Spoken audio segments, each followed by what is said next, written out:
Dear colleagues, friends, President and representative of pediatric societies. First of all, I would like to thank all of you for the extraordinary efforts and hard work that you've shown during this pandemic. And I respectfully commemorate our colleagues and health workers whom we lost within this pandemic and send my condolences to their families. Dear delegates, the International Pediatric Association, IPA, aimed to reach the world children with 147 national pediatric societies in collaboration with many partners to contribute to children's physical, mental, and social health development. The previous presidents of IPA and member of executive and standing committee accomplished lots of great work and contributed to our children's development from newborn to adolescent period. And they stimulate pediatric societies and pediatricians for achieving IPA goals. I express my gratitude and thanks to all of them. About my goals as the new president, I know I have to face many difficulties due to COVID-19. And this year also going to be challenging for us and pressure on our children as well. But IPA will not stop despite these difficulties and try to reach its mission every child, every age, everywhere, and work hard for well-being of our children as well. I believe the future goals and priorities should be determined in accordance with fulfilling the children's right as defined in CRC Convention on the Right of Child. WHO and UNICEF priorities, realizing SDGs at 2030. As you know, WHO had announced the 10 threats to global health at 2019.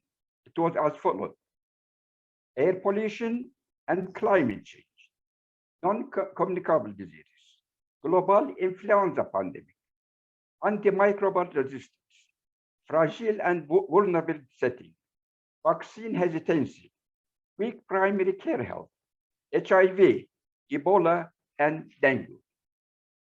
Among those, I would like to change only the global influenza pandemic with global COVID pandemic as priorities. From the beginning of this pandemic, our children were not affected largely from this virus and infection, but from restriction, children with chronic diseases, disabilities, and healthy children with increasing inequalities. But recently, unfortunately, the new version or newer strains of this virus began to spread among our children so fast and lead to some complications and to death the children. As I have mentioned, IPA should advocate SDGs, advocate in means of health, in means of children's, and last but not least, in means of children's rights. Already, in a great challenge for meeting the targets until 2030, COVID-19 has caused deterioration and negative effects. Just some numbers related to SDGs. In 2020, more than 72 million people are pushed into extreme poverty, and 1/3 of global children are not growing well. Food insecurity was already on rise from 22% at 2016 to 26% in 2019. Pandemic is an additional threat to food system. Healthcare disruption could reverse decades of improvement. Interrupted child immunization program, unequal distribution of COVID vaccine, and availability of COVID vaccine for children, lack of universal health coverage is already a problem for more than half of the global population. School closures, unequal access to remote education, the lack of schools with adequate or even basic hand washing facilities, increased violence against women and children, digital security, cyber violence, forcibly displaced children are seriously affected. With or without COVID-19, we will continue dealing with the vital issue of displaced children. About 1% of world population is displaced. The number of displaced children is around 32 million. The majority of displaced people are from Syria, Venezuela, Afghanistan, South Sudan, Myanmar, and recently from Mexico. Top of 5 countries hosting these people are Turkey, Colombia, Pakistan, Uganda, and Germany. The other important issue is vaccination of children. Vaccine hesitancy, vaccine inequity, and suspension routine vaccination program due to COVID-19 are among the important topics. Thus, some communicable diseases like measles began to increase in some countries like United States and some countries in Europe.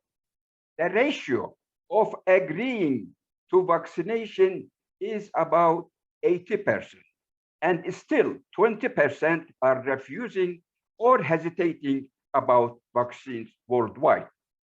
Vaccine hesitancy is reported highest in East Asia and Europe, and lowest in Eastern Africa, South Asia, and Mexico. IPA vaccine trust courses held in 6 different languages: English, Russian, French, Spanish, Turkish, Portuguese, with 2,260 participants from 122 different countries, with under coordinator of Professor Nevin Teker. We will continue on training pediatricians, nurses, and health workers to fight against vaccine hesitancy. Now, a new COVID vaccine is also subject to both hesitancy and inequity. It has been reported that 14 to 44% are still hesitating about COVID-19 vaccination. IPA should focus on this issue as well and try to vaccinate the majority of our children. The other important issue is climate change. It is another priority topic to handle. The climate change increases not only ambient temperature, but sea level, natural disaster, and air pollution. Is to change in rainfall and degradation of ecosystem. In turn, children are those most affected. Heat stress, malnutrition due to food insecurity, lack of clean water, injury related to death, respiratory illness, and viral infection. We have to take action, and your voice, pediatricians' voices, should rise about the impact climate on children's health. Early childhood development and nutrition care, the period from pregnancy to age 3 is significantly proven to be very sensitive period to brain development. Yet, in many settings, this period is not usually addressed in programming or early childhood development. Embedded in the SDGs on hunger, health, education, and justice are targets on malnutrition, child mortality, early learning, and violence targets that, together with others, outline an agenda for improving early childhood development launched in 2018 by WHO and UNICEF should be promoted. The first 1,000 days, as I told you previously, it is very important and the brain will be sensitive. But the next 7,000 days, which have been comparatively neglected, is also important. Meanwhile, health in the 10 to 19 age period is typically highly predictive of health later in life. Priorities may be nutrition, reproductive health, accident and injury prevention, vaccine uptake, substance abuse, and mental health. Maternal, child, and adolescent health interventions that we aim are also the most cost-effective intervention, so should be promoted. So how to act? We act with education, training the pediatrician, training the child health care workers, advocating of children's rights, planning and supporting research with whole inclusion, and especially making the mostly affected children visible and heard. Interdisciplinary collaboration. And the important priority is to support all societies in training their members and try to get the other societies, which they are not aware so much from IPA, to join IPA and become member of it and gather under umbrella of IPA. And another important thing, of course, with our Indian colleagues, we are trying to make our next Congress in 2030 a successful one. To make these goals turn to fact, we need your support, we need your help, as well as stand hand in hand in harmony for IPA.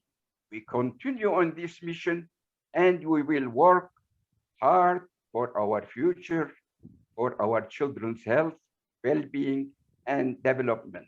And lastly, I want once more to thank my previous president, Professor Errol Alden. He did very great works, and I know I need his advice and guidance, and I promise I try to follow his footsteps. Thank you very much.